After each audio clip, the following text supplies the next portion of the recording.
Marlène Schiappa s'est expliquée sur signalement au CSA après la polémique Rousseau-Angot. JC tardive on dit pas. Marlène Schiappa a réagi ce vendredi sur Twitter pour que cesse le harcèlement dont est victime Nadia Dame. La journaliste d'Europe 1 avait dénoncé dans une chronique la campagne de haine à l'encontre de deux militants féministes menée par le forum Blabla 1825 du site jeuxvideo.com. Plus grand que à lire aussi les trolls antiféministes hostiles au-dessus des lois. Jai demandé à @Twitter et à @TheWebEdiaFR de prendre leurs responsabilités pour que cesse le cyberharcèlement, publie la secrétaire en charge de l'égalité entre les femmes et les hommes.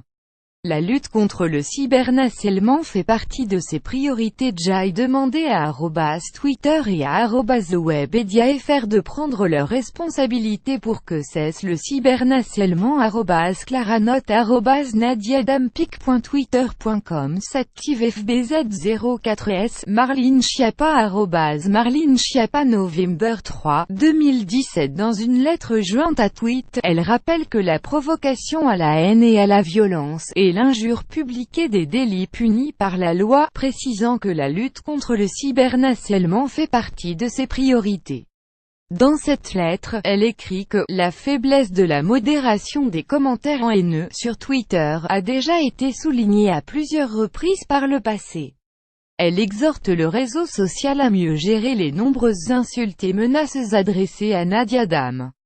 Webedia s'est engagé à doubler le nombre de modérateurs sur ses forums, précise-t-elle par ailleurs. Plus grand que à lire aussi pourquoi cette haine du féminisme sur le forum 1825 ans.